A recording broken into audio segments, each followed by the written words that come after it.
Welcome to Smart Route, the podcast by CallTrackingMetrics, where you'll hear stories from businesses at the intersection of marketing, customer experience, and sales. We're sitting down with business leaders and industry experts to dive deep into the path they took to find success. Here's your host, Courtney Tyson. Hi, everyone, and welcome to Smart Route. This is our sixth episode. I'm your host, Courtney Tyson. Thanks for listening in today.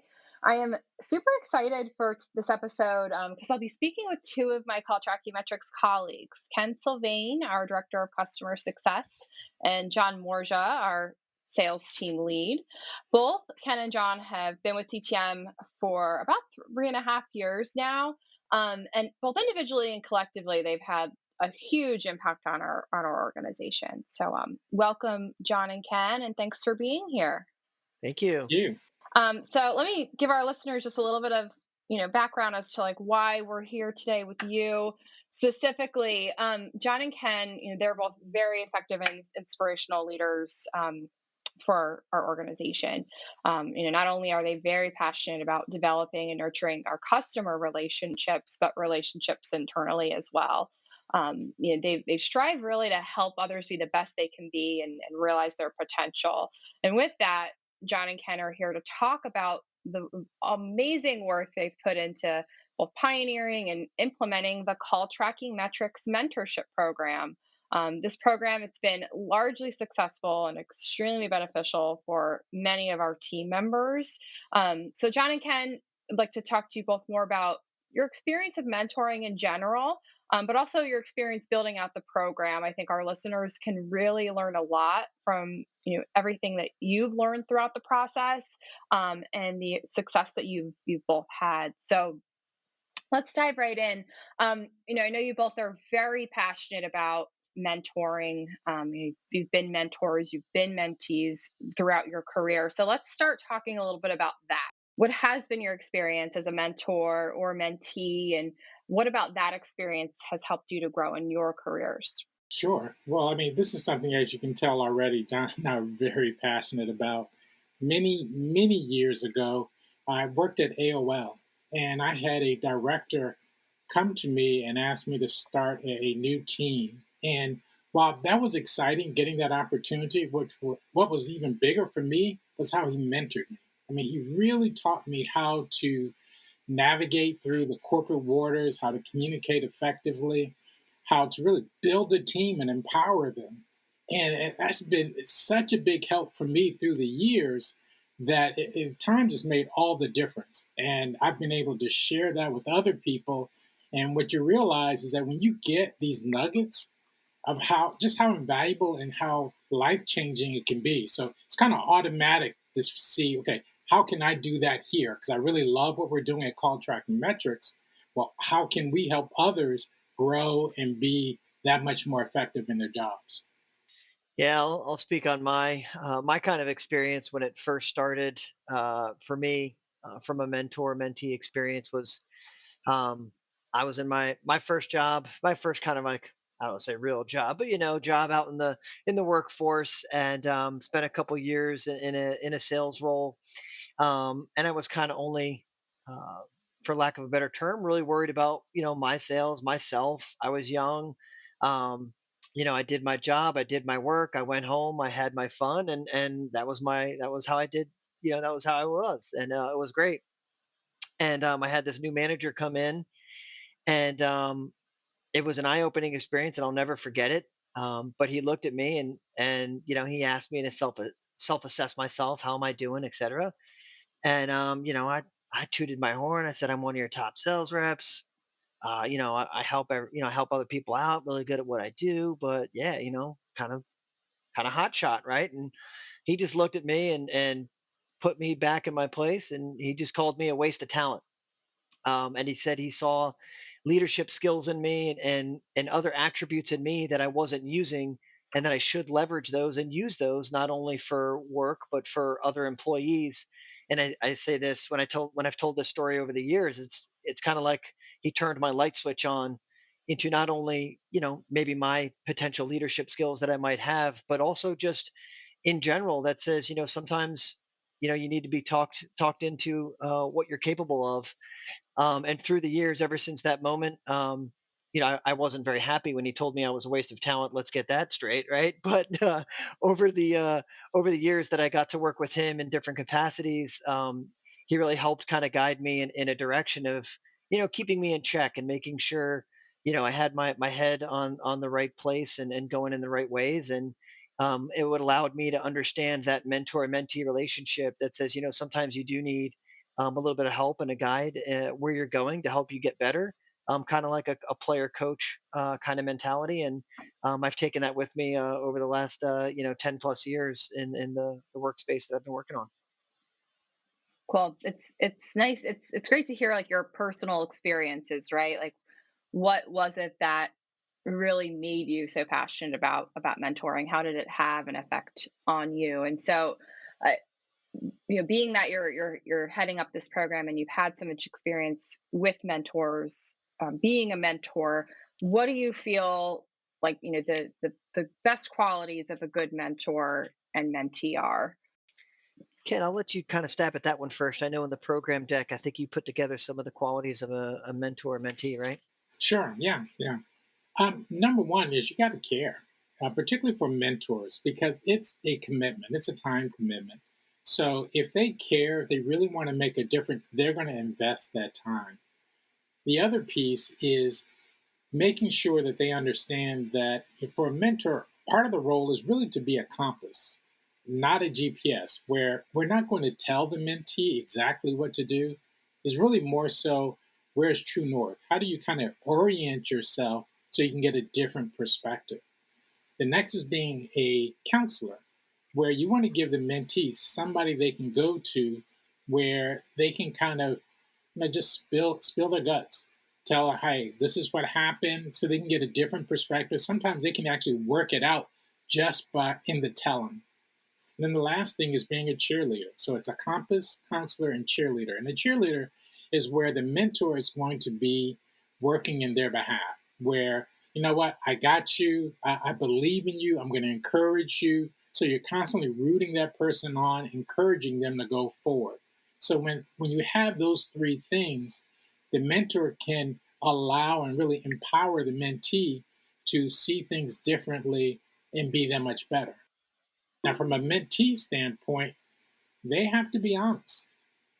They need to be prudent so that you don't necessarily share everything, but recognize the relationship and understand that for you to get the most out of this, that means you need to be brave enough to kind of let go, open up, and really expose some of your challenges so that you can get past that. So having that honesty and bravery and being open to that communication, to that relationship, really can enable both people to kind of transcend it and become that much better.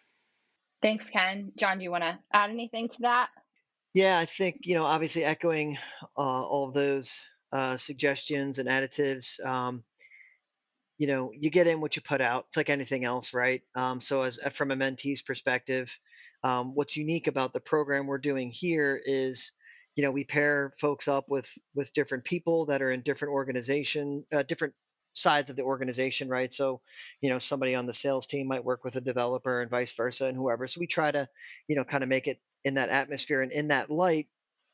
What helps that process is, you know, we're learning people and learning and meeting these new people in a different capacity. So it's not just like my first experience when I told my opening story of hey, my new boss came in and we developed a relationship that way. It's like for our program it's a little bit different. We're not really choosing your mentor your or mentee. You're kind of meeting new people and working together. So you do have to be open. You do have to be willing to put some some effort into the program.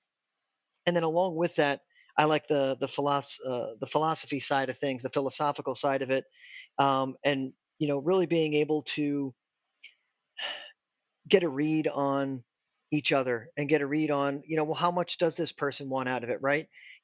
I may be gung-ho and I want to talk to you 3 times a week and really put a path forward on all these different areas of my life and my work-life balance or my career or whatever. But Ken might be working with someone that says, cool, I want a little more relaxed approach to this process. And and I want to work at this pace rather than that pace. So I think there's also a part of that where if you're a future mentor and you decide to work with somebody and take that time on, there's a time to push someone, but there's a time to also work at their pace. And there's a lot of that reading of people um, as you go along that process to make sure you're mentoring in the right way, in the right shape and form. There's not one size fits all. It's very much in a leadership and coaching area. It's not a one size fit all. It's definitely making sure to work with that person to get a good plan and a good path forward. Thanks, John. Yeah, those are all really, really great points. I think as a mentor and a mentee go into a program like this, it's really nice to kind of think about beforehand what those good qualities are, so that really they can be as effective as possible. Um, so I think we know a little bit more. I think we know about why you decided to start this program, right? I mean, mentoring has had a huge impact on both of your careers. So you're very passionate about the concept. But I know there's more to the story than that. So I want either of you to kind of share, how the program came to fruition at Call Tracking Metrics, and then I want to talk a bit more too about. I know you touched on this a little bit, John, just now. I want to talk a little bit more about too, like the format as well, and how the format came to fruition too, because I know that was a work in progress over a period of time. So tell us more about the story behind how the Call Tracking Metrics program came to be. Yeah, yeah, I can. I'll take the first part of that, maybe Ken, and kind of tell us how it really started. So Ken and I were both hired within a few months, I believe in 2018. We were a younger company then. I mean, I think maybe 6 or 7 years old at that point, or young. Um, and what's really one of the things we love about working here too, our owners and leadership um, took a very big notice in saying, let's do an ENPS, a quarterly NPS survey of our employees and find out what's working, what's not. What do we need to add? What do we need to miss? And we have these still today, and I think they're very valuable. And it's nice that that's kind of how this program started. Is in the end of 2018. One of the feedbacks that we got from the survey from our employees was, what can we do more to help, make us better as an employee and give us more of an olive branch into other sides of the business that we do and grow as individuals, and from there kind of developed of maybe we can have some sort of a program that is like some sort of a mentoring type. The initial of it was not, hey, we're going to do a mentor program. It was, what can we put in place to kind of get like a leadership style program. And I think Ken and I were at Lori's door within 10 minutes of that meeting, or via email, knocking on there saying, hey, we would love to participate in this. So that's kind of how it started. And Ken and I worked together over a few months to really just brainstorm and kind of figure out some ideas. And we took some ideas from some of the other leaders and directors in the business and got some of their feedback as we kind of cultivated a plan of action going forward. And over the years it's definitely changed and come into fruition more. So I'll let Ken kind of talk about how some of the first ideas were good, but we had to pivot and move after each kind of session that we did with different candidates over the years. I love that story so much because I can literally envision you guys standing at Lori's door, so excited to just, can we do this? Right? Like, we have a great idea. Let's do it. Right. So I love that. So I'm lucky because I'm actually a part of the program right now. I'm a mentee. I have an amazing mentor who's taught me a lot, and we're nearing the end of the program. So our listeners know this is a 6-month program, and so I want Ken to talk a little bit more about why this format was decided on, like what is the overall structure. Now that the program has been live for a few rounds, what did you learn that kind of helped you land on the format that it is today? Sure, thank you. Great question. And you probably have gotten a hint of this from a lot of things John has mentioned already, and that is this is truly an evolving process where starting really the first class, we were very pleased with how well everything worked. I mean, The mentees felt they had grown. The mentors felt that they had grown as well. But with each class, they have different ideas of, you know what, it would be nice if you guys did such and such. So with each new session, we've tried different things. It's always been kind of a marriage between having structure so that people have something to hold on to, where these are some of the general topics like time management, branding, your own career development. But at the same time, it should be prescriptive, meaning the mentee is going to have ideas of things that they want to work on. And initially, we had it more so where, okay, these are the topics each month. And eventually, we had it so that mentees, before they're even bought into the program, are identifying these are the 3 top things they want to work on. And what this has done is this has enabled us to find the more appropriate mentor so it's an even better fit. So now we kind of have that balance between, okay, these are the program topics, and these are the topics that the mentees have identified. So you have that prescriptive component as well. Some of the other things that have happened is that they've asked for more sessions where we get everybody together, where this is really a sense of a class, of a group where you belong. And I believe that that affinity has really helped to encourage everybody to really bring them that much closer together. And it really helps the company overall as well. So there's things that we're constantly going back to the mentors and the mentees to say, okay, how are things going? Is there something you'd like for us to see differently? And I'm curious to see, even with this latest class, what's the next thing that they'd like to see as we go to the next period. But what I liked personally too about the program are just like the kind of like the specific assignments throughout it, right? So, I think one of the first things we did was a personality test where it really the results kind of made you really think about, the person you are both at home but at work. We did another assignment where it was, we talked about, how do we think others see us? What do we think our strengths are, our weaknesses? How do we want to be seen? And having those conversations, really have helped me think more about my future a lot differently than I did prior to pairing up with my mentor. So I think having like the assignment structure has been super beneficial. Um, I've thought the program has been really successful this round. I personally can't think of anything I would add to it. But where do you, and I'm sure you two have lots of ideas, but where do you guys see the program evolving? Especially as the company grows. I think when this program started, we were probably a company of around 30 employees, and now we've more than doubled in size. Great question. I think this actually speaks to why you have a mentor program in the first place. Because as the company evolves and it grows and we have these ambitious plans, what about the people?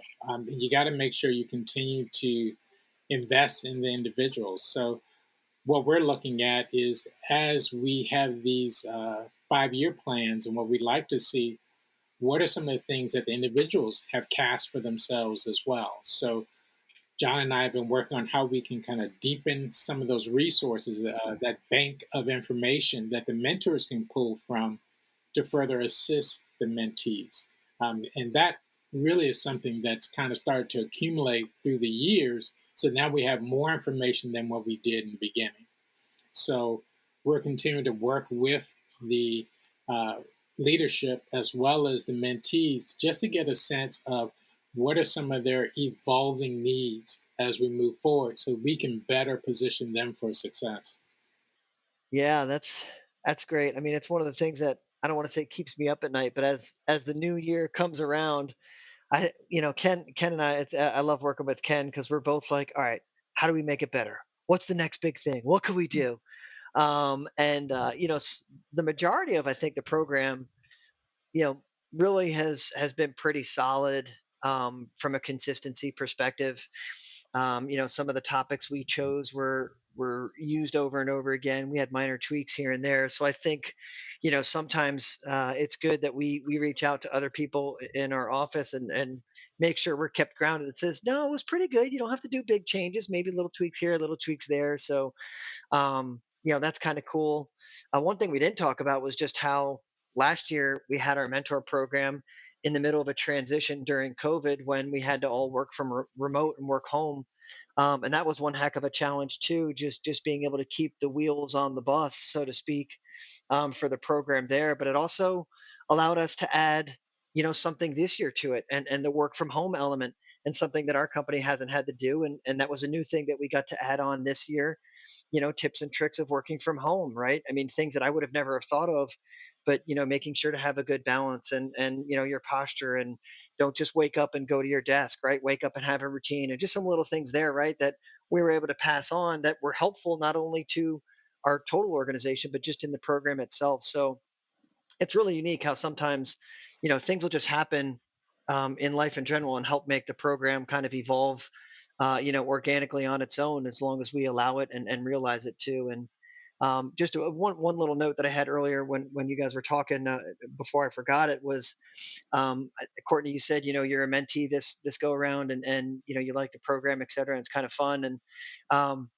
one thing I note is that, you know we try not to bring our new hires on board into the program too soon. We have a robust product, and when you're new at a company and you're trying to get your feet wet, right, you want to build a nice foundation, and we don't want to throw too much on folks' plate, and get them a time to adjust. So we typically have a under 6 months type scenario. Not really on board yet, and you have to be with us before you can kind of get onto the program. But also, as you go, and I think this is one of the things that's going to be changing with and evolving with the program is, I'll take myself for an example. I've been a mentor a couple times. There was one time where I sat out of being a mentor and actually just helped run the program. And then this time around, I asked to be a mentee. We had enough space and capacity, and I am actually a mentee on this time around. So one thing to always note that we kind of tell each other is this is not a leadership exercise drill. This is I want to evolve as a person and get better. And you can choose to be the mentor, the mentee, and whatever you think, might be needed for you at your time and in your life and in your business work life. Right. So I was really lucky to get a great mentor this time around as well. And I got to learn a couple things that I wanted to focus on myself. So I think that was really the best part that I like about this whole program in general is it's nothing's really set in stone. We keep it fluid. We move. We adjust. It is completely off the books, so to speak, of your, of any performance reviews and things like that. This is just let's get better as individuals, work with people, get better, as a business and as people in general. And I think it's pretty cool that we have that going so well for us. So I'm really happy to be a part of I was really hoping you were going to bring that up. That it. our mentors have in many cases become mentees or have had the opportunity to be mentees, right? I think that's just special. I think it kind of makes the program unique. It's not that we're just taking, our colleagues in leadership positions and making them mentors. I mean, you're in a leadership position yourself and you're a mentee. And, I think, this just goes to show why you're both such great leaders, but also so great at leading the program too, because you're always thinking about how to get better yourselves, but how to make the program better too. So, I think a lot of our listeners might not have access to a program like this. And so what type of advice would you have for, those who want to find a mentor, but, they don't have access to an official mentorship program? That's a great question. In fact, I had my son ask that same question the other day. One of the neat things is that there's actually a lot of resources out there. There's a lot of mentor programs, outside of your job if your job doesn't happen to have one. One of the things we always tell people to do first is look at their own network. Who are you connected with LinkedIn? Are you a part of any professional groups or alumni networks? And there's also industry events, and there's professional associations. So there's actually a lot of opportunities that are already out there. Something else is there's even organizations where that's what their job is. Like I believe there's one called Micro Mentor, and that's a site that connects mentors with mentees. There's another one called Score Mentors. And there's even the Small Business Development Center, which is really operated by the US Small Business Administration, where part of their job is to try to connect people with mentors so they can help develop that business.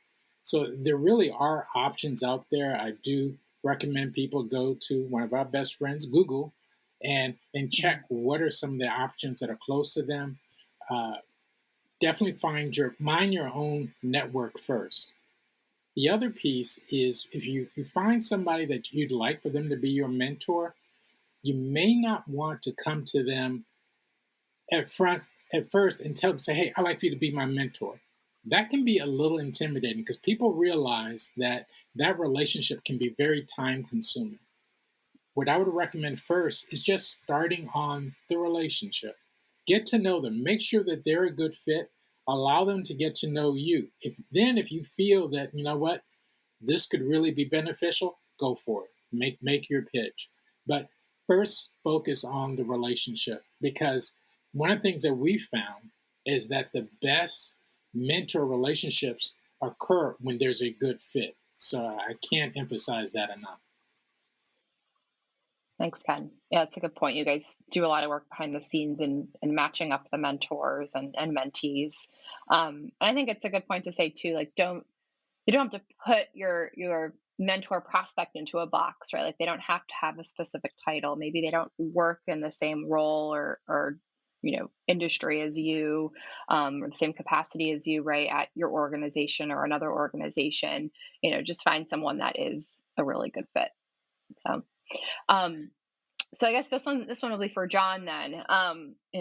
There are, our listeners out there who hopefully now have been encouraged to, start a mentorship program of their own at their company.